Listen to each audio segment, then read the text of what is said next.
Hello, readers by eyes and by ears. This is Mari Chen. Welcome back to my YouTube channel or Patreon, depending on what platform you're on.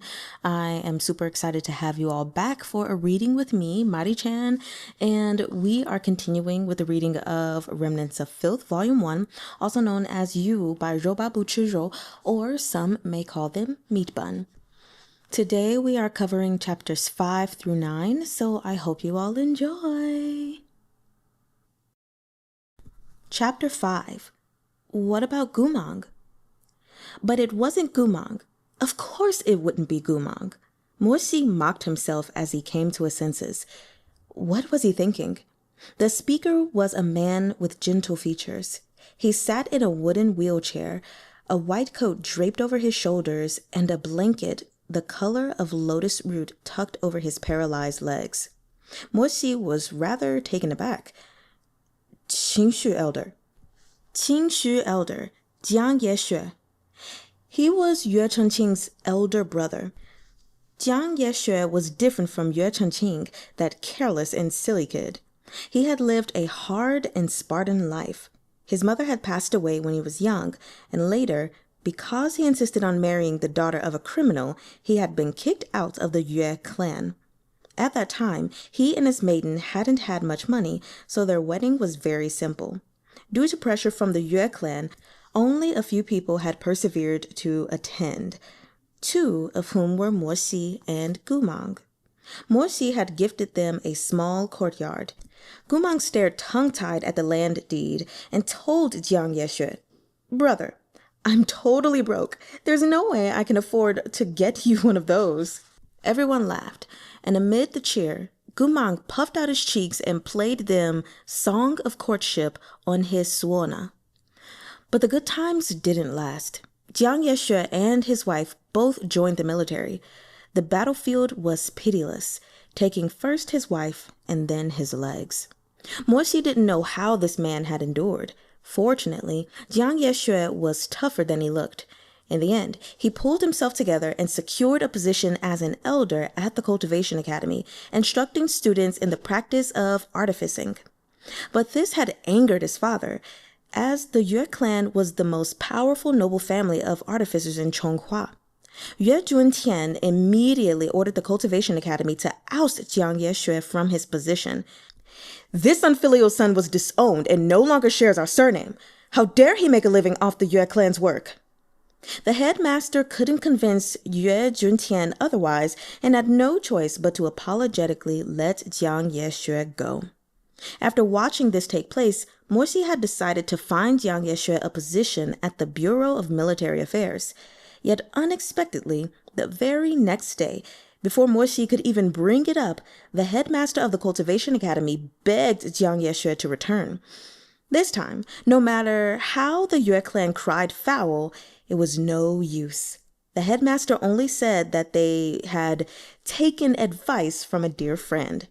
To this day, the identity of that dear friend was a mystery in Chonghua. Jiang Yexue and the Yue clan loathed each other. He rarely ever appeared at these feasts, which was why Morsi was so startled to see him. "What are you doing here?" Jiang Yexue said, "I came to see Chengqing." Yue Chengqing had been young when Jiang Yexue left. Although many of his memories had faded by now, this older brother had never really let go of his little sibling. Yue Chengqing was unwilling to acknowledge Jiang Yexue as his brother, but in truth, he didn't make trouble for him like his brethren did. "And to see you," Jiang Yexue smiled. "There was no sign of you anywhere. I thought maybe you couldn't bear the noise, so I came to the terrace to look for you. As I expected, you're out here, standing in the wind. If you want to find me, have someone send word. Why come yourself? It's best not to expose these wounds on your legs to the cold. I'll help you back inside." "It's nothing. They haven't hurt in a long time," Jiang Yexue said. "I came here to thank you. Chengqing is immature, and I'm grateful to you for taking care of him the past 2 years." Morsi was silent for a moment. "Your brother is still young," he said. "There's nothing wrong with wanting to have some fun. Besides, he's actually made quite a lot of progress these 2 years at the frontier." "Is that so?" Jiang Yeshui smiled warmly. He didn't cause any trouble for you? A pause. Only the slightest bit. He was still more help than anything. Jiang Yeshui sighed and nodded. Good. That's good. They were quiet for a moment. The breeze rustled through the tassels hanging over Feiyao Terrace, setting them swaying. Shi Hejun, you've been gone for a long time, Jiang Yeshui said abruptly. I assume you haven't been able to keep up with many of the happenings in the capital. This man had always been clever, observant, and exceptionally perceptive. It's too noisy in the hall, and I don't want to return anytime soon. Shi Hejun, is there anything you want to know? You only need to ask. There isn't anything in particular, really, Morsi said after a pause. He turned to look at the moon over the capital, the city lights below twinkling like stars. I don't have any family here. Jiang Yeshui knew that Morsi was stiff by nature. He was in no rush and simply nodded as he looked at him. Just as he expected, Morsi soon cleared his throat to ask a question. How have you been these past few years? Jiang Yeshui smiled. Not bad. What about His Imperial Majesty? All has gone well for him.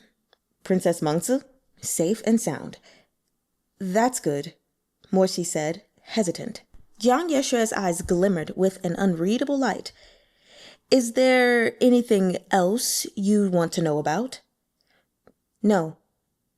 But a little later, Morsi finished the last bit of wine in his cup, gazed at the lustrous night, and finally couldn't help but ask, What about Gu Mang? How is he? The look in Jiang Yeshui's eyes seemed to say, after all those twists and turns, you finally mentioned him. He said, Not well, of course. Morsi said nothing for a moment, nodding slightly. His throat was a little dry. I thought so. If you're willing, you should still go visit him. After spending so much time in such an abusive place, he's changed a great deal. Morsi blinked in confusion. Frowning, he asked, Where? Jiang Yeshui hadn't expected this reaction. He widened his eyes, also dumbfounded. You don't know? Know what? They regarded each other in silence. A great gale of laughter suddenly came from the palace hall. The shadows of drunken men and women were cast against the windows, their silhouettes overlapping chaotically. Morsi had a sudden realization, his eyes flying open. He couldn't have been...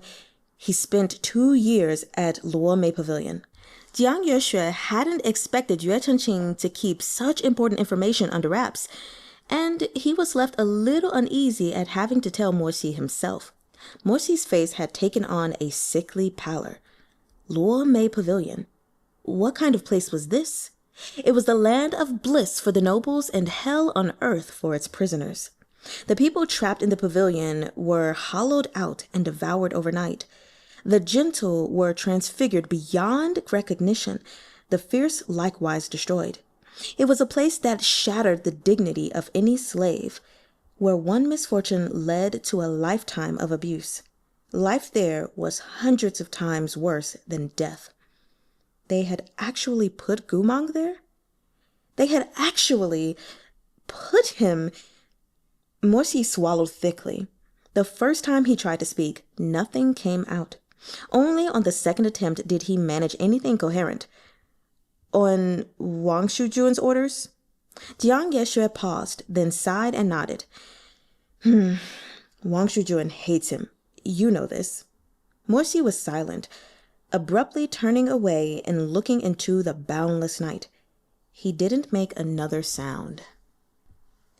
Ever since Gu Mang was sent back to Chonghua 2 years ago, Morsi hadn't thought much about what would become of him. At the time, he hadn't known what exactly Gu Mang's punishment would be. He'd thought that if Gu Mang were imprisoned, he might go take a look at him, or maybe sneer at and mock him a little. If Gu Mang became an invalid, he wouldn't sympathize. He might even go and make things harder for him. So many years had passed. Even if they had once shared something soft, the accumulated hatred ran too deep. There was no chance of reconciliation. The only circumstance under which Morsi could imagine amiably sharing a jug of wine with Gu Mang was in a cemetery, with Gu Mang buried in the dirt and himself standing upon it. Then he might talk to the man like he once had, and place a bouquet of red peonies shaped from spiritual energy on his grave. At least that could afford them a peaceful final farewell. But Gu Mang had always managed to surprise Morsi. Morsi hadn't expected that, even now, things would be the same. Luo Mei Pavilion. Those words tormented Morsi. He said them again and again in his mind, as if trying to glean the slightest bit of pleasure from them. But in the end, he realized it was a useless endeavor. They gave him no satisfaction. Instead, he felt only extreme disgust and anger. He didn't know where these feelings were coming from. Wasn't karmic retribution supposed to be a cause for celebration? Morsi propped his elbow against the carved railing. He wanted to move his fingers, but they felt far too stiff. He turned to look at Jiang Yeshue's face, but he seemed indescribably blurry. Waves of dizziness ran through him, and pangs of agony twisted his gut. Gu Mang, sent to Luo Mei Pavilion. For 2 years already. Morsi thought he should burst into wild laughter. That would be the right thing to do. That would be in line with the bone-deep hatred everyone expected of him. At this thought, he really did mechanically move his mouth in an attempt to pry some joy out from within.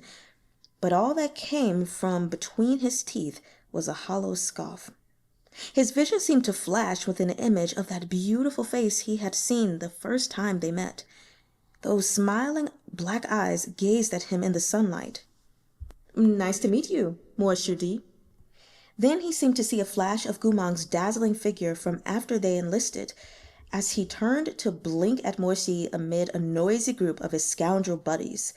His long and slender eyes, slightly upturned at the ends, curved into tender crescents as he shot him a genuine smile. He also thought of the sorts of things Gu Mang had said after he became a general. There were grinning, glib-tongued quips. "Come here, enlist with Wang Ba today, and next year you'll be rich off soldiers' pay." There were furious shouts among mountains of corpses and seas of blood. "Come on! If you've still got a pulse, you better hurry and crawl the fuck up. I'll take you home." And then, the time he knelt in the throne room, begging the emperor not to leave his soldiers in a mass grave. "I want to ask killers to identify their bodies. Please, this isn't meaningless. Every soldier's gravestone should have their name on it. Your Imperial Majesty, I don't want my brothers to wander lost. They realized me as their commander. Whether they're men or ghosts, I have to bring them home. I promised. They don't want a lavish funeral. They only want the names they deserve from the beginning." And that last desperate, tearful howl as he lost control in front of the throne. "So slaves deserve to die? So slaves don't deserve to be buried? They shed their blood just the same. They died just the same. They already didn't have parents, and now they don't even have names?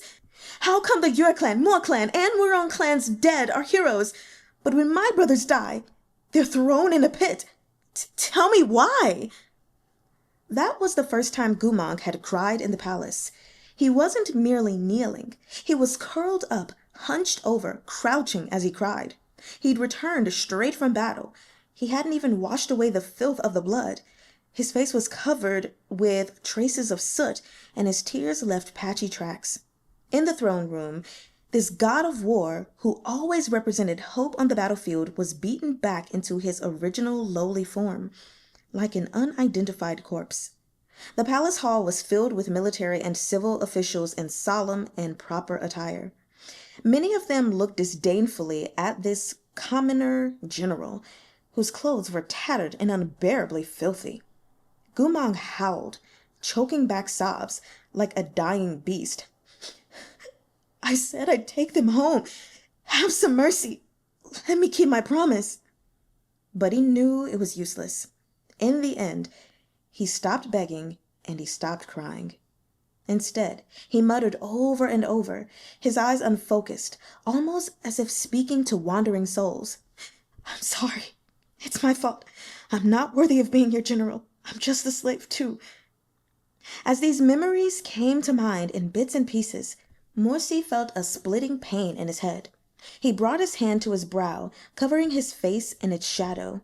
Beneath an expanse of icy chill, his heart was wet and cold. Shihajun, Jiang Yeshe said, "Are you okay?" No one responded.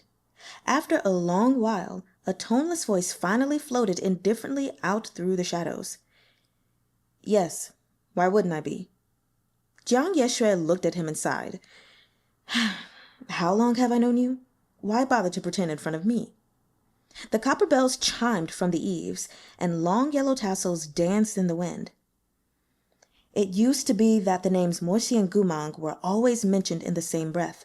You learned cultivation at the academy together, you stepped onto the battlefield together, and you became generals together," Jiang Yeshe said. "You remain as distinguished as ever, but he's long since fallen from grace. You had so many years of equal fame, you were dubbed the nation's twin jades, and now you're the only one left. I doubt you're truly pleased." Jiang Yeshe paused, turning to look at Morsi. "Besides, he was once your very best friend." Morsi lowered his long, thick lashes. "I was blind in my youth," he replied after a time. "But after he defected, you still believed he had some secret. You believed that for a long time." "My blindness was quite severe," Morsi said. He looked at the cup in his hand. A few drops of wine remained, glimmering the color of dusk. He didn't want to continue this conversation any longer. "It's gotten windy. Qingxue Elder, let's return to the hall." Morsi spent the next few days after he learned of Gu Mang's whereabouts in a state of deep irritation. At first, he tried to repress this undesirable emotion, but as time passed, his frustration increased. Morsi knew he'd grown sick in the heart, and only Luomei Pavilion held the cure. Finally, one night at twilight, a carriage draped in black gauze set out for the northern side of the capital. Morsi sat in the compartment with his eyes closed. Even though the curtains were drawn and he was the only passenger, his posture was perfect. That ridiculously handsome face was completely devoid of expression, terrifyingly stern. "My lord, we've arrived." Morsi didn't immediately step out, merely pulling the curtain aside and looking out from the darkness. This hour was the peak of the imperial capital's nighttime revelry. Lit by spiritual energy, 2 rows of extravagant plum blossom candles burned to augur the coming of spring, illuminating the scarlet inscription board high in the air. Luomei Pavilion. Daybreak's wind blew colder than ice, only to wither so quickly into mud and filth. Unlike other brothels, most of those on offer at Luomei were prisoners of war. Their spiritual cores had been broken, reducing them to captives and sex slaves. "My lord, will you be going in?" Morsi glanced toward the pavilion and recognized many of its patrons, all of them spoiled and rich young masters he especially disliked. He furrowed his brow. "Through the back door." The carriage stopped at the rear of Luomei Pavilion. This was Morsi's first time coming to such a place. Even though he'd always been the firm and decisive type, a sliver of self-loathing snaked into his heart. Only after repeatedly saying to himself, "This general came to exact revenge," within the carriage compartment did he descend with a stormy expression. "Go back. You don't have to stay." After delivering these instructions to his coachman, Morsi stood in place and looked over the terrain for a while before leaping elegantly to the roof and noisily slipping away under cover of darkness. He'd studied Luomei Pavilion's layout before coming, so it wasn't hard to locate the area where the courtesans lived. Soon, he arrived at a secluded garden courtyard. He pulled the hood of his cape over his head and stepped through the main entrance like a regular guest, passing door after door of lacquered vermilion. Priestess of Flames, Sha Shuerou of Wan Ku. Handmaiden of the Flames, Qin Feng of Wan Ku. Deputy Chief of the Left Battalion, Tang Jun of the Liao Kingdom. Official of the left battalion, Lin Huarong of Xue Yu. Each occupant's country of origin, rank, and name were meticulously inscribed on a little wooden plaque hanging at their door. Everything was labeled clearly, so those clients with grudges against certain enemy nations could find a suitable target for their frustrations. If a guest came to seek pleasure within, the name on the plaque would turn red. Otherwise, it would be black. At Luo Mei Pavilion, aside from sincerity, eternity, and those already dead, everything was available for purchase, quietly laid out on intangible shelves for the lords to take at will. With enough money, they could do anything. These men and women's smiles, charms, bodies, and even each and every one of their lives was clearly priced out. Morsi glanced across the doors, sleeves billowing as he strode past row upon row of corridors. The soundproofing was poor. The cries and moans of passion coming from the rooms were entirely too vivid. His frown grew deeper, and his heartbeat quickened. Where was Gu Mang? He'd walked past dozens of rooms, but he still hadn't found that plaque. He climbed to the second floor to continue his search. Finally, Morsi came to a stop in a secluded corner. Before him was a dark wooden plaque with delicate lettering. Traitorous subject, Gu Mang of Chonghua. In the entire pavilion, this was the only one labeled Chonghua. Morsi's gaze landed on that little plaque with enough weight to crack it. In that moment, a dark flame seemed to ignite in those dark eyes, but its light was swiftly extinguished. He reached out, then stopped, fingers frozen an inch from the door. He had realized that the words on Gu Mang's plaque were red. There was a client inside. Chapter 6. Reunion. Morsi's fury and disgust blazed to life once more. His face was yet impassive, but his dark eyes hid an inferno of rage. He felt hatred, but he didn't know whom he was hating. Of course, he knew he shouldn't hate the people who came to bed Gu Mang. They were only paying for a night of fun. He shouldn't hate Wang Shujun either. He was only debasing a guilty subject as ordered. So he could only hate Gu Mang. Morsi stared at the scarlet text on the plaque, the redness swiftly infecting his eyes like an incurable disease. How familiar this was, like the return of a nightmare. Many years ago, Morsi had returned upon the completion of the mission to hear that, after the new emperor had stripped him of his rank, Gu Mang couldn't pull himself together. Morsi was told that Gu Mang was wasting away, drowning his woes in brothels, but he didn't believe it. Yet, when Morsi stood panting like a fool in the dim light, when he strode in amid the voices of the women and pushed aside the heavy sandalwood door, he saw that familiar silhouette in the depths of the room. Only a few months had passed. Gu Mang's face hadn't changed, but he no longer seemed like the same person. Gu Mang was lying in the bed, surrounded by glinting opulence. Incense burned slowly inside the golden beast-shaped censers, and pale wisps of smoke rose in spirals, the fumes making everything misty and unclear. When Gu Mang heard the door, he opened hazy black eyes to glance at Morsi. As though he saw none of the anger and sadness on his old friend's face, he smiled.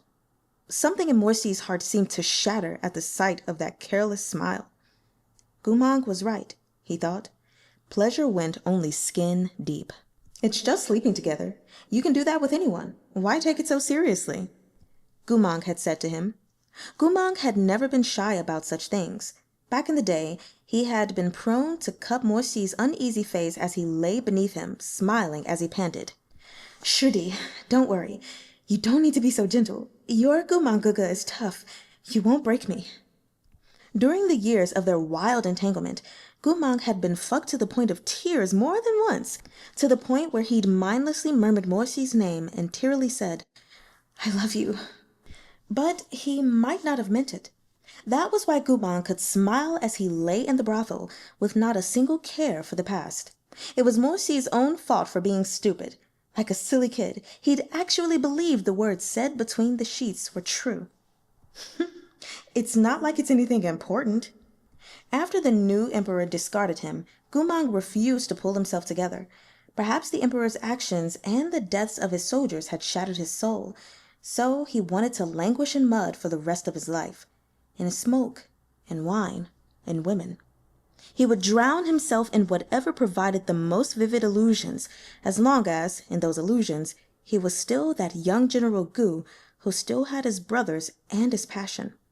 At this moment, in Luo Mei Pavilion, indistinct sounds of conversation could be heard from inside the room in front of Morsi.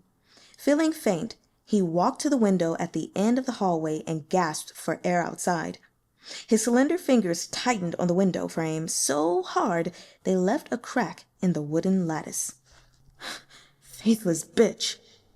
The rims of Morsi's eyes were scarlet as he stared out into the night.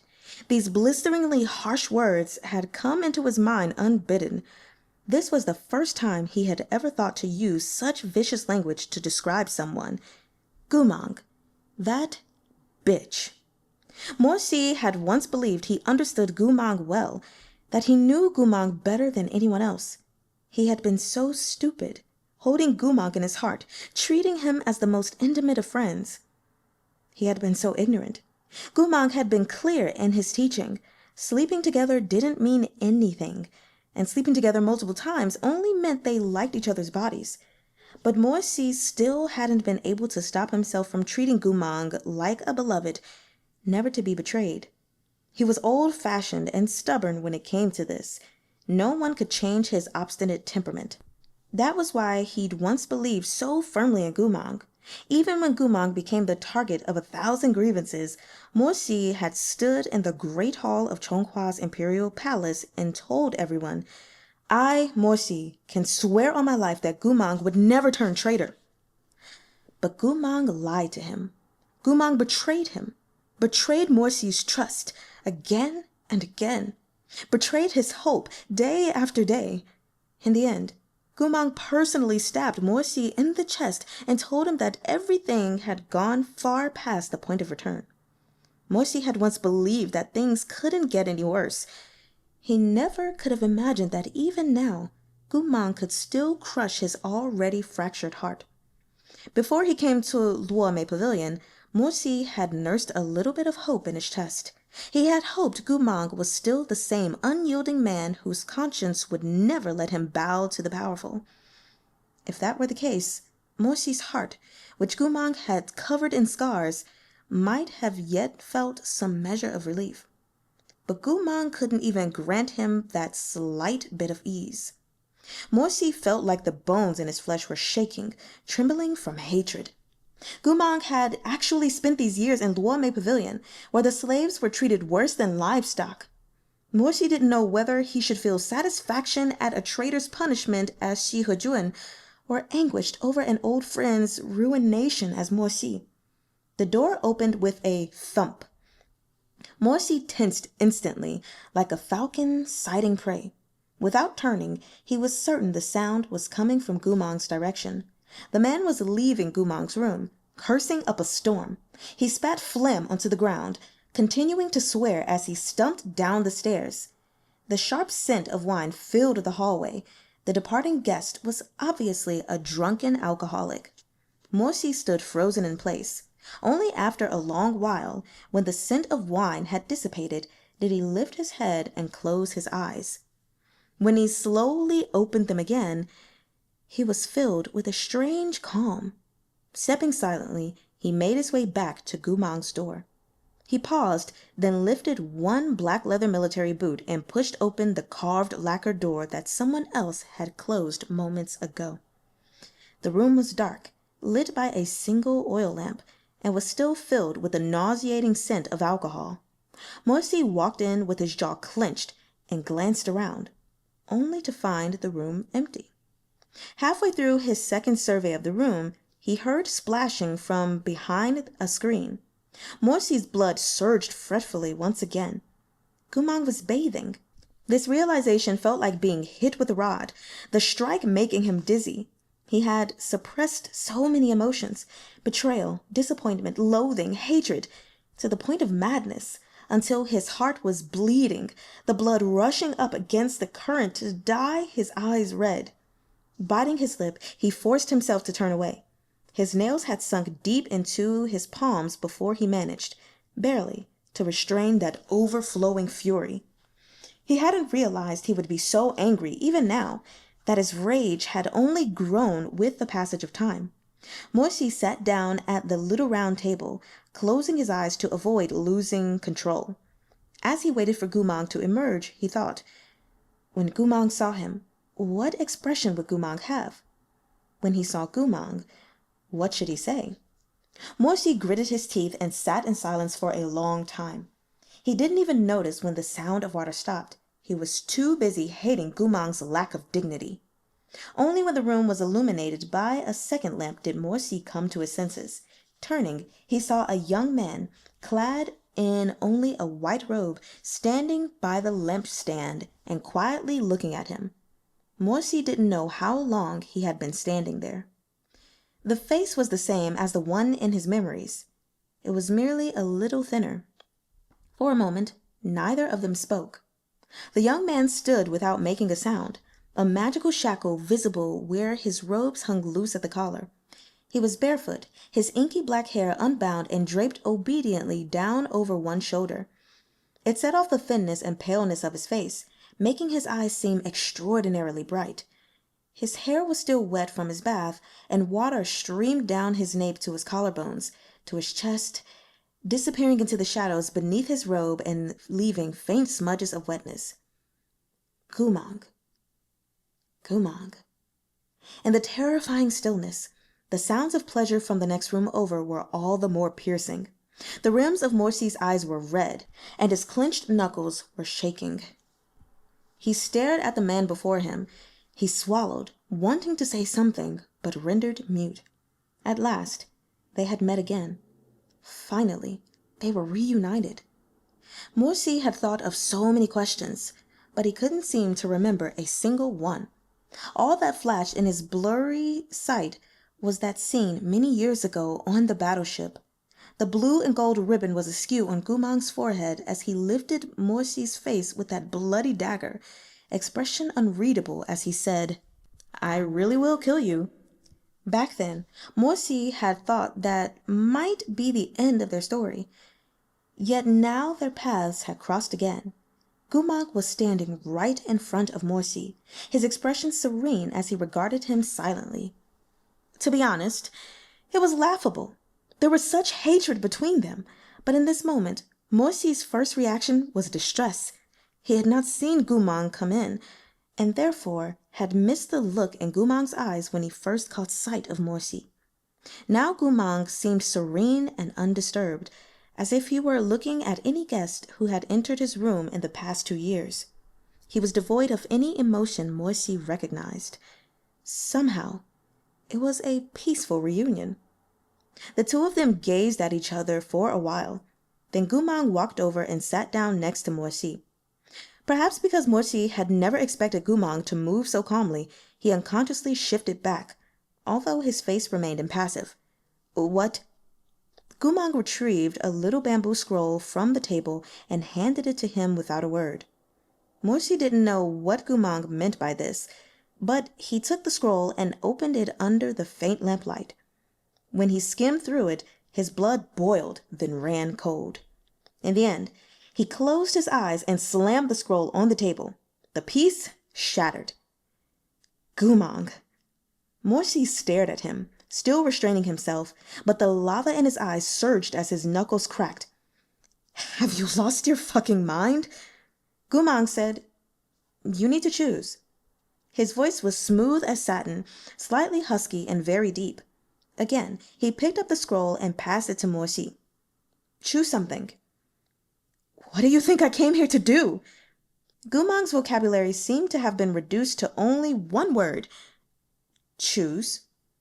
Morsi was angry enough to ascend, his chest heaving, his bright black eyes ferocious.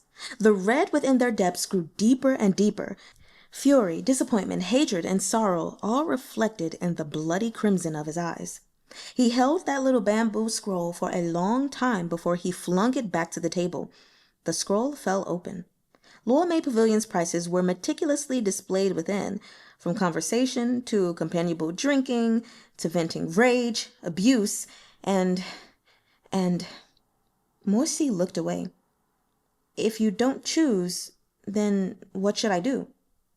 Morsi was about to lose his mind, but still he endured. In truth, his temper was horribly explosive, but he had become a master at suppressing it. What do you mean? He ground out. Gu Mang looked at him placidly, his eyes like the still waters of an ancient well. Aren't you here to bed horse? Morsi's expression froze on his face. He couldn't believe someone had actually said these words to him. He felt a twisting in his gut. Gu Mang, you... Everyone comes here to do these things, Gu Mang said. If you haven't, why come? He pulled the scroll closer for a third time, picking it up and unfolding it for Morsi. Choose or leave. Chapter 7. Losing Control. If someone had gone back in time and told Morsi 3 days ago, Shihajun, I'll let you in on a secret. 3 days from now, you're going to bed a whore. Shihajun would have, without a doubt, broken all their teeth and shattered their face. But now he didn't seem to have any other choice. In the end, he rapped his knuckles on the line that said, conversation. As he chose, his expression was dark, features filled with repressed shadow. Morsi had made his choice. Gu Mang held his hand out to him. What do you want? Give me money. You... Morsi was enraged, his eyes red, so much so that he couldn't even articulate his anger. Gu Mang didn't make a sound. He only spread his fingers and waited. He was speaking very little now, not talking unless he had to. But the General Gu in Shihajun's memory spoke often. When he was facing the soldiers on the drill grounds beneath a blazing sun, he always strode about, proud and powerful, pacing back and forth and shouting at them as his skin glistened with sweat like crystal droplets on a panther's fur. He always grinned brilliantly, his black eyes bright and shining, a little canine peeking out. Morsi gave Gu Mang the most valuable unit of currency in Chonghua, a golden kraui. Gu Mang didn't thank him. He stood and walked to a shelf, took down a little jar, and carefully put the kraui shell inside. Then he placed the jar back on the shelf. Morsi watched with cold eyes, his heart filled with complicated emotions, wrath, hatred, resentment, blame, all of it. Looking at Gu Mang's silhouette, he asked in a frigid voice, How much money have you saved in that jar of yours? How many people did you let curse at you, degrade you, trample over you? How many people did you sleep with? Gu Mang said nothing. He put the jar back and returned to sit in front of Morsi. Under the hazy light, Gu Mang's face was difficult to see clearly. Morsi couldn't detect any minute expressions on that face, nothing he hadn't already caught. Gu Mang was too calm, so calm it was unnatural. Had 2 years of disgrace already ground away the last of his pride? But Morsi hadn't yet made him pay, hadn't even heard him admit his wrongs. How could Gu Mang have cast his body aside so easily, leaving Morsi nothing but an empty shell? You gave me a gold cowrie. I don't need change. I can't afford to change, Gu Mang said honestly. With that, he opened the bamboo scroll and again gave it to Morsi. You can choose some more. You can pick anything from here. Morsi stared at him, speechless. He watched Gu Mang's face, but saw not the slightest hint of humiliated pain. There was only the tranquility with which he asked Morsi to choose more services, as if doing so was nothing out of the ordinary. Morsi turned his head, his jaw clenched so tight it was on the verge of cracking. How strange. Shouldn't he have expected this? First, it had been bedding prostitutes. Later, it had been treason, as Gu Mang crossed Morsi's lines of impunity again and again. Gu Mang had already told him, don't take sleeping together too seriously, a long time ago. Now he was selling his body in order to stay alive. He had just gone from sleeping with others to being slept with. What was there to be surprised about? I don't want to choose. Morsi grew more and more irritated, the furor in his chest about to break free. He couldn't endure a second longer. He suddenly got up, his expression bitter as frost. "I'm leaving." It seemed Gu Mang had never experienced a situation like this. A degree of helplessness finally arose in his eyes. He wanted to say something, but he didn't know what to say. Morsi had already turned away when Gu Mang pulled on his sleeve to stop him. Morsi was at his absolute limit.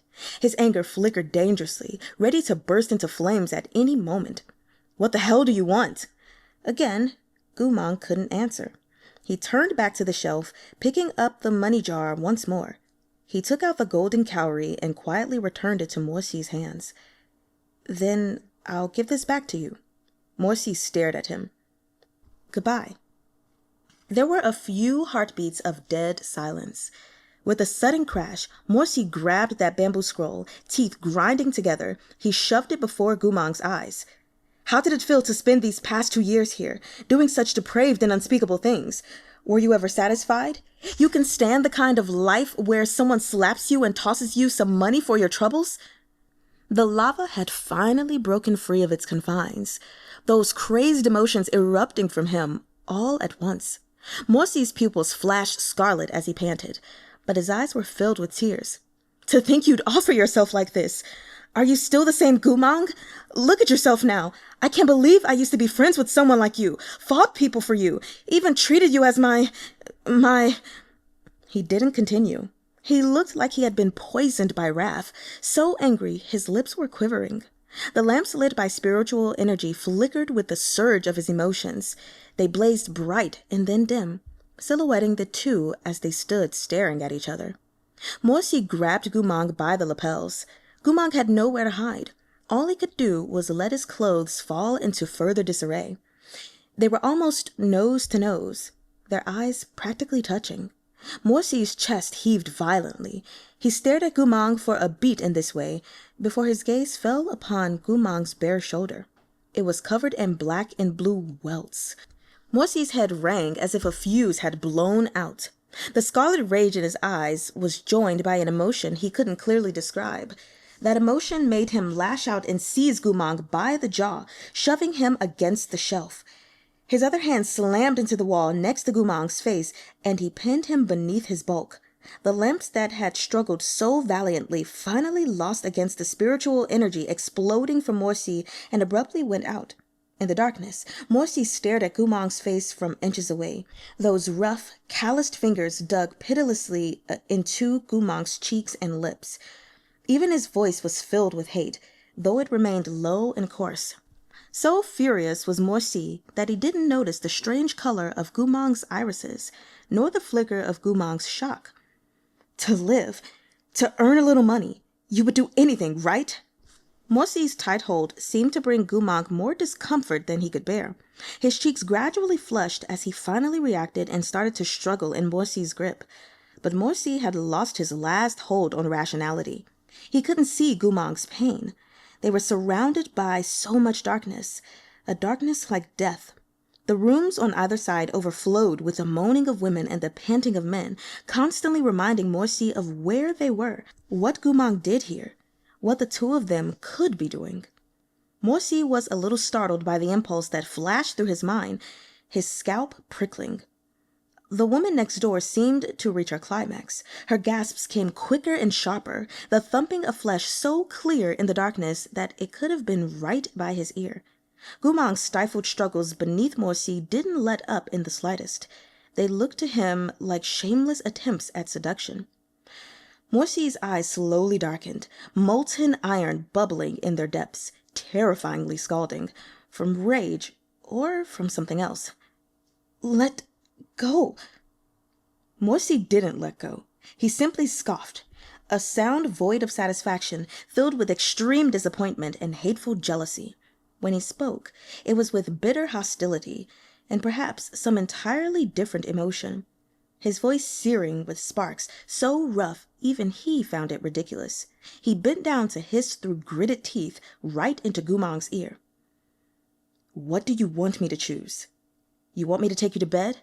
To fuck you?" He was answered by silence. "Haven't I fucked you enough?" He'd spoken too impulsively. The sound of the words shocked even his own ears. Morsi almost never said anything like this. He was the sort of person who frowned as soon as Yue Chengqing told bawdy stories.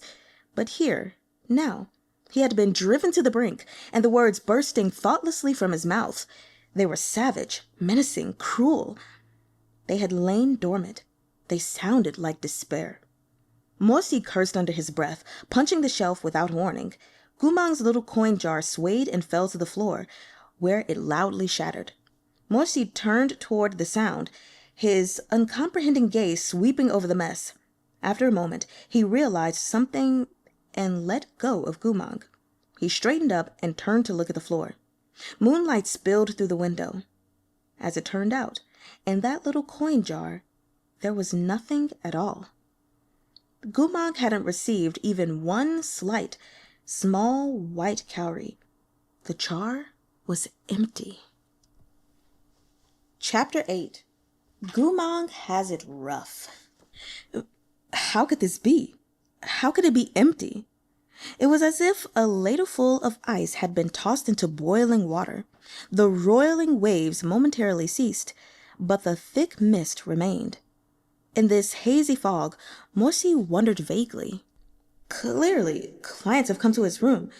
So why isn't there a single white cowrie in his jar? Shi Hejun was strict, stern, and self-restrained, like an indomitable walled city. Nothing could make this fortress light the beacons of warning, except for Gu Mang. Ever since the old days, whenever Gu Mang was involved, Morsi was prone to losing control, becoming easily enraged, reckless, and impatient, even to the point of losing his composure and ability to think. Later, when he became the commander, years of ruthless war had sharpened and refined him further, but he still hadn't been able to control this selfish little impulse. In front of Gu Mang, Morsi wasn't the highest-ranked general of Chonghua. He was nothing more than an ordinary young man, one who was less and less able to control himself and more desperate to know how Gu Mang had been these past 2 years. Had they disgraced him and then not even paid him for it? And how had Gu Mang become so calm? So calm he was almost apathetic. In the face of such a rise in favor and fall into disgrace, could anyone really be so calm? Waste of money! A furious shout came from outside, interrupting Morsi's thoughts.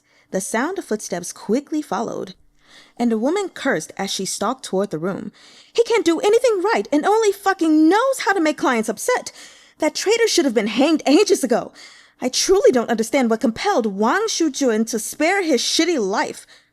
Morsi's brow furrowed. This was the manager of Luo Mei Pavilion, Madame Teen. A long time ago, as a gesture of friendship, Wang Shujun had asked Madame Teen to choose a dozen different beauties to send to Morsi's army. But no matter how Madame Teen tried to persuade Morsi, and no matter how extravagantly she described these beauties, he had refused to keep the people she sent. More than anything, Morsi had made note of that sharp and shrill voice, which was so irritating it made his head hurt. He can't cry or smile, can't flirt or fuck. Every time clients leave his room, they end up cursing me out, the woman raged, her shadow already dark in the window paper. What a total waste of money! How could Morsi be this unlucky? The news that Shi Hejun was visiting brothels would shake the nation to its core, and word that Shi Hejun had snuck through the back door to visit a brothel would further stupefy all of Chonghua. And if word got out that Shi Hejun was secretly visiting a brothel to bed his mortal enemy, that would blow the top off Chonghua's capital city. Morsi wrenched Gu Mang's face toward him, his rough breaths brushing Gu Mang's cheek. "Where can I leave?" he asked, lowering his voice. Gu Mang coughed, gasping for air. "The words outside will change color when a client's here. She won't come in." "I'm not a client." Morsi's eyes widened. Then, during the brief span of their conversation, Madame Teen's flickering shadow had reached the doorway. Just as she was about to push open the door, Morsi glanced to the side. "Don't tell her I'm in here." The door opened. Nigh simultaneously, Morsi let go of Gu Mang and darted behind the decorative screen. Madame Teen entered, a pipe in her hand. She exhaled through red lips, filling the room with the cloying scent of smoke. Gu Mang couldn't stop himself from sneezing quietly. "You cough and choke every time I come to your room. I keep hoping you might die." Madame Teen rolled her eyes. "But even though I've kept you for all these years, you sure aren't dead yet." She sat down at the round table, taking a few more puffs from her water pipe. "Great General Gu, there are only 3 more days in this month," she said maliciously. "I won't bother comparing you to those who earn thousands of calories, but even the ugliest and most disagreeable of your brethren can sweet-talk and welcome clients with a smile well enough to earn their keep." She glanced at him. "What about you?" "I don't have any money." "I know you don't!" Madame Teen chewed on her pipe. "You can't do anything right. Your face is acceptable, but you have no other skills." Gu Mang sneezed softly again. "Why bother pretending to be frail and pitiful?" Madame Teen was growing angrier, and she raised her voice to berate him. "Look at yourself! What do you have in that rotten jar of yours? Keeping you around only loses me money all year long." Gu Mang said nothing. "Wang Shujun may have forbidden me from laying a finger on you, but if this continues, I'll kill that dog you keep in the courtyard." As soon as Gu Mang heard "kill that dog," he spoke up. "I did as you said." "Bullshit! You think I'm stupid?" "They don't give me money. They tell me I'm a—" Gu Mang paused before saying the word aloud. "Traitor." Morsi heard this from behind the screen.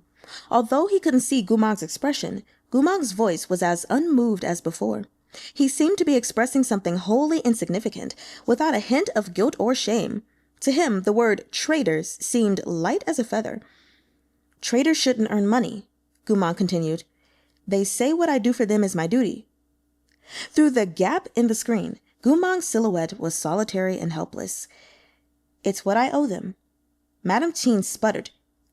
"Yes, indeed, you're a traitor," she said angrily. "But what does that have to do with me? Of course you owe them, but I'm running a brothel, not a charity. Why should I lose money on you? What more, these noble clients curse me out every time. How many times have I told you to serve those lords? I can't ask for money. You're the one who has to entice them to pay. At least the others can coax some coin out of their clients, but you, Great General Gu, can you?" Gu Mang was silent. After a while, Madame Teen's voice became even sharper, shrill enough to pierce the sky. "What are you glaring at me for? How dare you? Get on your knees!" Morsi assumed Gu Mang wouldn't kneel, or at least not immediately. But reality once more defied his expectations. Gu Mang didn't seem to care. It was as if he wasn't aggrieved in the slightest. He knelt down in front of the woman. Morsi braced his hand against the icy wall beside him, his ears ringing with rushing blood. Gu Mang actually... He didn't have time to finish the thought before he heard the crack of a whip. Morsi was inarguably a god of war who'd braved great battles, but this sound shocked him to the point of trembling. His pupils contracted as cold sweat beaded down his back.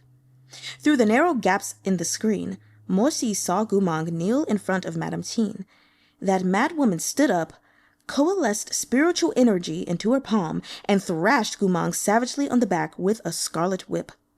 This woman seemed to pour all her pent-up resentment over her losses onto Gu Mang. She whipped him hard another 20 or 30 times before coming to a panting stop. Throughout the process, Gu Mang made not a single sound, not even a muted groan, as if he didn't care about the degradation or the pain. Once Madame Teen had her fill of beating him, she retracted the spiritual tool. She picked up her pipe again and took a few drags to soothe her heaving chest. "You know that people find traitors even more disgusting than their enemies, right? So, you better work harder to flatter them and make them obediently give you their money." "Flatter," Gu Mang echoed, as if trying to understand this word. "If you don't earn anything next month, not only will the clients beat you, I won't let you off so easily either. You better think about that." Madame Teen left in a furious huff. When Morsi emerged, Gu Mang's back was still toward him as he knelt on the floor. His silhouette seemed entirely serene. His collar was wide open, pale skin visible over the hem. Above was his neck, bent like a curl of smoke. Below was scarlet, looking like burning embers. Too much about Gu Mang was unnatural. He seemed too much like a stranger, too quiet, too apathetic toward life or death, humiliation or praise. There were so many questions Morsi wanted to ask, but as he stared at the blood still dripping down Gu Mang's back, what came out of his mouth was, "Are all of your wounds from her?" "Not all of them." Gu Mang stood up. "When you guys come, most of you beat me." Morsi was speechless.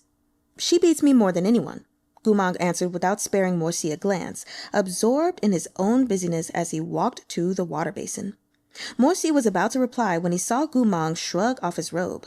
Gu Mang tossed the blood-stained garment aside and picked up the basin to pour its contents over himself with a thunderous splash.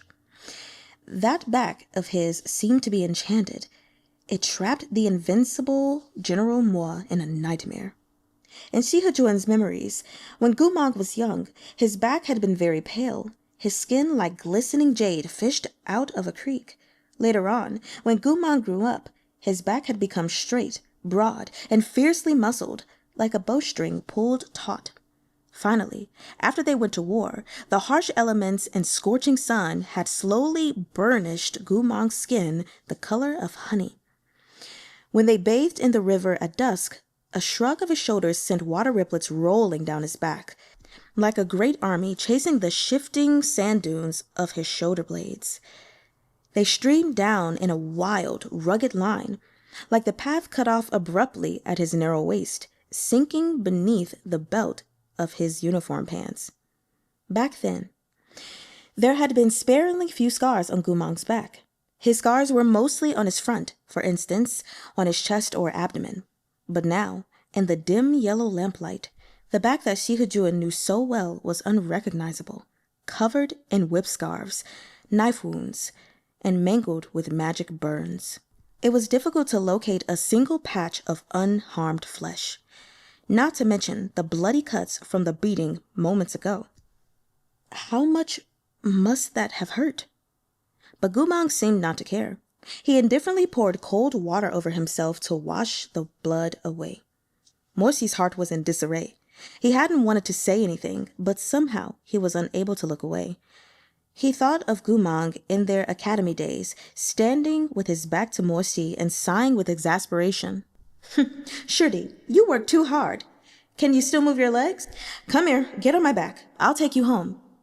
He thought of Gu Mang on the battlefield, fierce and unyielding, their backs pressed together. "Shirdi, don't rush ahead. Stay by my side." Morsi closed his eyes in silence. In the end, he asked, "Where's your wound salve?" Gu Mang's eyes were somewhat unfocused, as if he didn't understand what Morsi was saying. "Wood salve? What about bandages?" "Bandages?" Morsi didn't know whether what he felt right then was anger or hatred, resentment or some other inexplicable pain. "You should at least have a bottle of blood-clotting powder." Gu Mang stopped moving and turned to look at him. After a few seconds of thought, he finally understood, but he shook his head. "No need. It will heal." He continued to splash cold water over him, then haphazardly dried himself with a towel.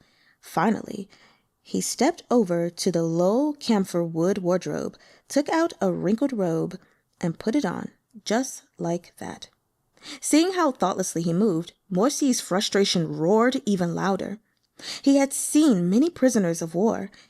There were those who were unyielding, those who were obedient, those who wanted to die, and those willing to change allegiances. But Gu Mang was unlike any prisoner he had ever seen. Morsi didn't know exactly what the current Gu Mang was like. He sensed not the slightest shred of familiarity, nor the slightest sliver of human emotion. Gu Mang didn't shed tears, feel shame, show terror, or cast blame. He didn't even seem to feel pain. After a long pause, Morsi asked, "Gu Mang, what exactly are you thinking?" He didn't expect Gu Mang to answer. He only spoke because his chest felt impossibly tight. But to his surprise, Gu Mang did reply, and his reply was very honest. I want cowrie shells. Morsi had no words. Other people here have them, but I don't. No one's ever given me any. Morsi gazed at him, watching Gu Mang's expression as he spoke. That sense of strangeness intensified. Everyone says I shouldn't want them. As Gu Mang talked, he looked toward the fragmented remains of his jar before bending to pick up the shards and put them on the table. He looked as placid as ever, but Morsi gradually realized his expression seemed somewhat bewildered, as if there was something Gu Mang didn't understand. Gu Mang turned to look at him. You're the first person to give me a cowrie shell. Morsi was momentarily silent. You know very well why I gave it to you, he replied stiffly. Gu Mang didn't immediately respond, instead continuing to assess Morsi. This was the first time since Morsi's entrance that Gu Mang had looked at him carefully, without the disinterested blankness he used to appease clients. Then Gu Mang reached a hand toward him. You still want it? Morsi stared down at him. Didn't you want to give it back to me earlier? I want it. Morsi felt a surge of frustration. In order to stop wasting breath on Gu Mang, in order to avoid getting even angrier, he took out another golden cowrie and passed it to him. Gu Mang didn't say thank you. He took the shell, holding it in both hands, then lowered his head to inspect it. Then he turned to look at the shattered jar on the table. After some thought, he walked to the bed and dug under the soft mattress until he found a brocade pouch. Gu Mang was about to open the pouch and put the cowrie shell inside when Morsi realized something. He stood up, his heart going cold. Hold it. Gu Mang froze. What's that in your hand? Morsi's voice was low and dangerous, each word dripping with threat, as if they would be splintered between his teeth with the slightest exertion of force. Take it out. Chapter 9. Caught Red-Handed. It was an extremely well-crafted little pouch, embroidered with a landscape of mountains and rivers, as well as the sun and the moon. A rosy dawn was stitched in golden thread, the winding rivers and mountains in silver, and a red agate pendant hung from the bottom. It was clear at a glance that this item was expensive. Morsi stared at the brocade pouch for a long time, rage boiling in his heart. Slowly, he spat out a few words. Who gave that to you? Gu Mang seemed to have noticed the rancor in his eyes and didn't reply right away. He tucked the pouch back into his robes against his heart. Mine, he said without answering the question. His? That was absurd. Gu Mang had fallen to such depths, and his jar was completely empty. How could he afford that kind of brocade pouch? Morsi was about to laugh from anger. With what money? I exchanged it. A pause. With whom? I exchanged it, he repeated, and that was all. Morsi lost his temper. What did you exchange it for? What do you have? You... He stopped. Gu Mang lived in a brothel. What kind of people did he meet? What could he give in exchange for this pouch? The answer was self-evident, but Morsi was still interrogating him like a fool. His heart felt as if it had been scraped with sandpaper, painful and itchy. Morsi closed his eyes, wanting to soften his voice, but his pale and elegant face couldn't hide the way he clenched his jaw. In the end, as if in defeat, he opened his eyes again, his voice dangerously hoarse. Why would you want something like that? Gu Mang didn't seem to know what this pouch could be used for either, but he clutched it tight, then stared at Morsi, not making a sound. Because it's pretty? Morsi asked. Because you like it? Shouldn't you do something so ridiculous for a reason? Likely because he couldn't handle Shi Hejun's interrogation, when Gu Mang finally began to speak, it was slowly. Someone gave it to me. Didn't you say you exchanged something for it? Even now, you'd still lie to me? Someone... Gu Mang looked as if he wanted to keep talking, but something stopped him. He bit his lower lip, and in the end, he again chose silence. This silence seemed to be the straw that broke Morsi's sanity. His gaze was like a sharp knife wrenching open a seashell, suddenly severe. Continue. Morsi stared at Gu Mang's face, Perhaps due to its extreme anger, or perhaps because the light in the room was too dim, Morsi again failed to notice there was something different about Gu Mang's eyes. "Why did you stop? Is there anything on earth you can't say out loud?" Morsi swallowed thickly, each word grinding out between clenched teeth. "Speak. It won't be anything new. No matter how absurd it is, you—" "Someone was good to me," Gu Mang cut in, unmoving. It was like a sudden blow. This time, it was Morsi's turn to be speechless. His throat felt terribly dry. Someone had been good to Gu Mang? Preposterous! Who would treat a traitor with kindness? Then Morsi remembered. Right. Whenever Gu Mang had needed him, he always used smooth talk, teasing and flirting. Now that Gu Mang had fallen on hard times at Luo Mei Pavilion, it wasn't strange to see him employ silver-tongued lies to entice another person into helping him in his time of need. But... Morsi was so angry his vision flashed dark. For a long time, his mind was stuck on the word but, unable to continue. Very well. Very well.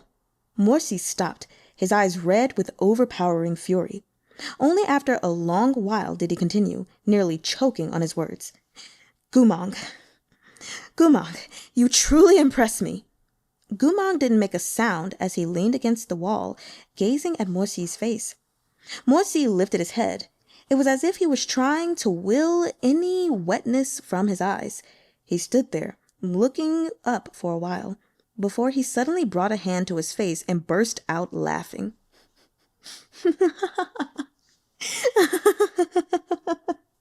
"I really don't know what I was clinging to all these years.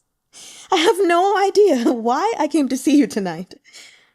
The more Morsi thought about it, the more anger and sorrow filled him. By the end, his voice was shaking. He slammed his fist into the wall beside Gu Mang, scraping his knuckles and leaving gruesome bloodstains behind. As the lamplight flickered between Morsi pressed Gu Mang against the wall, his face full of hatred, like he was ready to tear the man apart. Morsi clenched his jaw. "General Gu, you truly live a blessed life. Even after rotting so far, you still have someone who treats you kindly. Gu Mang!" Madame Qin's shout came like a clap of thunder, echoing from far away. "Zhou Gongzi is here. Hurry up. Change into clean clothes and make the young master nice and comfortable." Her voice pulled Morsi back to the present. He came to his senses almost immediately. Although his chest was still heaving, the uncontrollable rage in his eyes was now restrained. Morsi lowered his head slightly, his ragged breaths rising and falling in Gu Mang's ears. He closed his eyes. When he opened them again, that vicious beast stirring inside its cage had disappeared. Those eyes remained but slightly damp. In the darkness, they shone like morning stars. "Zhou Gongzi? Did he give you the pouch?" Gu Mang didn't seem to understand Morsi's hatred. He continued to gaze at Morsi's face, as tranquil as ever, and shook his head. "Zhou Gongzi. Zhou Gongzi." As Morsi repeated this name in his heart, he realized this was probably the youngest son of the Zhou clan. Morsi had heard of this young master. Among the nobles of the capital, he was regarded as the most brutish piece of trash. What he lacked in competence, he made up for with an unending stream of malicious ideas.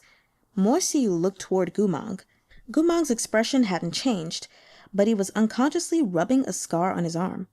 After a few seconds, Morsi laughed again, as if tormenting himself. "What's wrong? The person who was good to you doesn't care?" Without a word, Gu Mang tucked the pouch away. Morsi didn't move. "Is Zhou Gongzi a frequent guest too?" he asked. Gu Mang nodded. Morsi stared at him, his handsome features seeming to contain some unfathomable emotion. A moment later, he laughed once more. "Before, I thought you had changed. Now I see that you're still the same as ever. You know how to make anyone happy." The darkness in his eyes deepened, as though weighed down by the past. "Take care." Rising from the round table, Morsi donned his cloak and strode toward the door. You're leaving? Morsi turned halfway. I'm leaving, he said, frigid. I won't stand in the way of your livelihood. But Morsi stopped. What? I took your cowrie shell. Morsi paused. Think of it as returning your past affections. Gu Mang knit his brows in confusion. Past affections. Morsi felt that Gu Mang was acting very strangely, but he was running out of time. As soon as Zhou Gongzi got upstairs, he wouldn't be able to leave even if he wanted to. Morsi glanced at Gu Mang one last time and turned to push open the door. But at that moment, Gu Mang whispered, You're rich. You have money. I want to know who you are. Who? Morsi's hand froze inches from the door. He stood stock still for a long interval before whipping around. What? You're rich. The second part. You have money. After that. Gu Mang was confused by this reaction. He sounded hesitant as he repeated himself. I want to know who you are? A crash sounded in Morsi's ears, like a massive stone falling from a cliff before his eyes. He stopped breathing and stared fiercely into Gu Mang's face, his black-brown pupils shrinking as the light flared in the depths of his eyes. Gu Mang. His heart had frozen over, but he ground out his words menacingly. Are you fucking toying with me? Gu Mang was confused. You're the client. You paid. So aren't you supposed to toy with me? Morsi's features were twisted almost beyond recognition. All the strange moments during their conversation flashed through his head like great waves battering his heart, stunning him so thoroughly that for a long time he couldn't react. But right then, the door behind them creaked open. A man's lazy voice came from behind it. Gu Mang, your Joga is here to patronize your business. Why haven't you scrambled over to kneel and welcome? Morsi whipped around, but it was too late. That little Zhou bastard had swaggered in as he spoke. He looked around the room with bleary eyes, blinking in the low light. Poor General Mo. He was such a proper person. And now, for the second time in as many hours, he was faced with the same annoying crisis. The last round had gone all right, but this time he had nowhere to go, nowhere to hide, and was seconds away from being caught red-handed by his own junior. Morsi's head had just been upended by Gu Mang's. You're rich. You have money. I want to know who you are. But he couldn't think deeply on it right now. So instead, he cursed inwardly and pushed Gu Mang against the wall. He pinned him there with his tall frame, pressing one hand against the wall to neatly obscure both their faces. Gu Mang's eyes widened within his arms. You... Hush. Morsi lowered his head and lifted Gu Mang's chin. His fingers were rough and forceful as he turned Gu Mang's head and bent down to bring them closer. Cool, thin lips drew near soft ones, their scalding breaths overlapping. Morsi didn't want to touch this traitor again, so of course he wouldn't actually kiss Gu Mang's mouth. In his effort to create a convincing scene, however, he still pressed very close, so close they were almost nose to nose, their lips almost brushing. The narrow space between them became a wisp of willow catskin, its fluttering drift making Morsi's skin tingle. When Morsi had hidden from Madame Teen, he'd thought his luck couldn't get any worse. There was no way anything more vexing could occur. How naive he had been. Morsi caged Gu Mang inside his arms. Don't make a sound, he rasped. Gu Mang, trapped beneath him, didn't think much of this situation. All he thought was that Morsi was too strong. He bore down on Gu Mang like a mountain and made it hard to breathe. He didn't want to be crushed further, so he instinctively nodded. Lean closer. Gu Mang did as he was told. Thus, from the doorway, the two looked as if they were kissing with overwhelming passion and desire, as if, in the next moment, they would roll into bed, utterly inseparable. This suggestive sight would make most normal people exclaim with shock and instantly turn to leave. But perverts aren't like normal people. Zhou Gongzi was taken aback at first. He backed up a few steps and checked the plaque hanging on Gu Mang's door. Rubbing his eyes, he muttered, The words are black. There shouldn't be a client in here. But after the initial shock, this Zhou Gongzi became even more invested. He walked into the room smiling. Aya, this is so embarrassing. It seems like the spell on the plaque doesn't work anymore. I had no idea someone else was in the room. No response. Hey there, you're so skilled. Our great General Gu is the thorniest problem in all of Luomei Pavilion. But you've got him all pliant in your arms, letting you kiss him however you like. Why don't you teach me some of that impressive technique and let me have some fun as well, He chuckled mischievously. The more the merrier, right? Let's share. Y'all. Okay, so like I said, I've read 3 of these books before, and it's just been so long now that reading them again, my brain is twisting and turning. Because what the hell? It's crazy because I feel like nothing has happened, and yet everything has happened. This is such a emotionally, what's the word I'm looking for?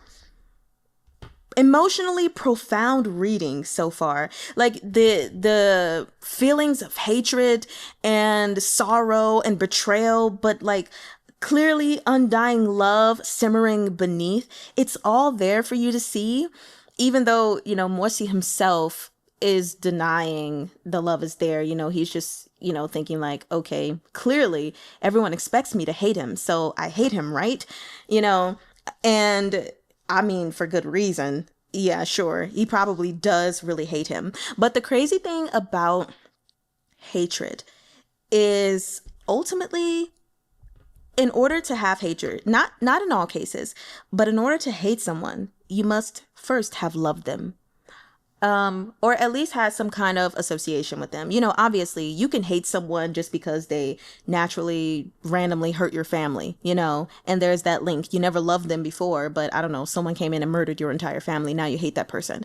But in general, talking about relationships between people who know each other, whether it's platonic, familial, romantic, all that jazz, generally speaking, if you turn to hate someone that you once knew, at one point you had to have loved them. And that's just the duality of those feelings of hatred and love. And so it's just interesting to see clearly he still cares about this man. You can see that in some of the things that he says, even if he doesn't register it, he clearly still cares about this man. But anyway, before I keep saying the same thing over and over and over again, let me go over my notes from the beginning. So first off, I want to say something that was mentioned in the last video or audio, whatever, was, us trying to figure out, why did Gu Mang turn traitor? And in these chapters, we've gotten a little bit more insight. Of course, we still don't have the whole story, but to know that Gu Mang, a general who has risked life and limb for his country, had to beg for the names of his soldiers in his Wang Bao army to be on their tombstones, that is so sad. And like, it's crazy because I read this before, like I said, the 3 times, and all of this stuff hit me. But I guess now that I'm talking about it, I feel like I kind of want to cry right now because that's just so sad. For him, just because he was a slave, because they were slaves, or people with no status, basically, even though they are risking their lives for their country, they weren't even given this one small thing that is just something that's due to any basic human. It's disrespectful is what it is on the emperor's part. I'm sorry. Okay, let's just move on. And then knowing after that, he got his title stripped. I'm upset with this emperor, and I know eventually they'll come into the scene again. And I just need more. I need more understanding, because I'm upset right now. And I'm like, okay, is it just that you didn't want to honor Gu Mang because of his social status as a slave prior? Or is this going to be one of those scenarios like we've seen in many other C dramas and Chinese novels before, where maybe the emperor just really doesn't trust this general because they have too much power, and they're afraid they may turn traitor, even though, he did end up turning traitor. And so you ended up pushing him away, basically, to make him turn traitor kind of situation. Like, I just need more. I need more. And then let's move on to, oh my God, to Gu Mang being in the Rou Bao pavilion. Okay. So, I'm sorry, y'all. This is just a lot. I feel like I'm getting so emotional. Okay. Him being in the Rou Bao pavilion and knowing what that place is all about is kind of just like, damn, that's really sucky. Like, extremely sucky for him to be in that position. And I really don't like it at all. For him and all those other people to be in a place that's, I'm guessing, legally standing, that people can get used and abused by people, other people coming in. I'm sorry. I'm trying to gather my thoughts. Maybe I should have just taken a breath before getting into my thoughts. But nevertheless, I've already started, so we're just going to have to keep going. So I'm going to go back to page 84 because I have a note there from the first time I read this. And it's, let's see, this is when Morsi first entered into the room and he was talking and, like, how many people have you let screw you, abuse you, all that jazz. And then at the end of the chapter, it says, as it turned out, in that little coin jar, there was nothing at all. And I have this note written in the book that says, I knew it. So, of course, with the first 3 books, I'm not reading them with you for the first time. So at the very least, I want to share with you notes that I may have put into the book so you can kind of sort of get my first reaction, at least until we get to a portion where it is my first reaction. And so then moving forward, my next note, I feel really bad for Gu Mang, speaking about this whole thing with him not having any money. Just knowing that so many people have been coming in, using and abusing him, talking down to him, beating him, torturing him, all that stuff. And they're not even giving him his money. Like, his situation is already bad enough. But now y'all are not giving him the money he needs to give to Madame Teen. And he's being given retaliation from her, punishment from her as well, for not making a profit for her.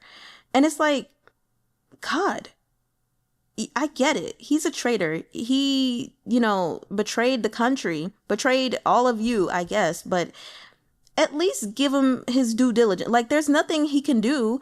So just give him the money and let him go. Let him be in his room.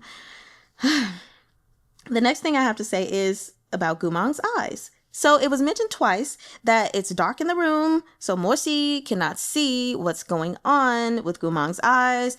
And I'm just kind of like, okay, what's going on with his eyes? I mean, obviously, I truly do know. But I do remember the first time I read, I was just like, okay, what's up with his eyes? What's different about them?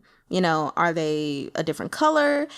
Are the pupils a different shape or something? What's so significant about this that it keeps being mentioned? And also, does it have anything to do with why he's acting the way he's acting? Which, of course, when we get to page 100, sorry, let me flip there. Yes, I have another note in here when Gu Mang is basically like, hey, you're rich. And I want to get to know who the heck you are. And, that whole thing went down. And then Gu Mang was like, I took your cowrie shell. And Morsi responded with, think of it as returning your past affections. And then Gu Mang was like, past affections? I have a note here from my first time reading it and was like, his confusion is suspect. Bruh, did you lose your memory? So, I mean, after reading it again, I kind of feel the same way. Like, even though I know what's really going on, I'm still kind of reading like, okay, did you lose your memory or something? So anyway, that's all I have to say for now before I just start rambling and losing my mind. I don't know. So anyway, I love you guys. I'll see you next time. Well, Einiman.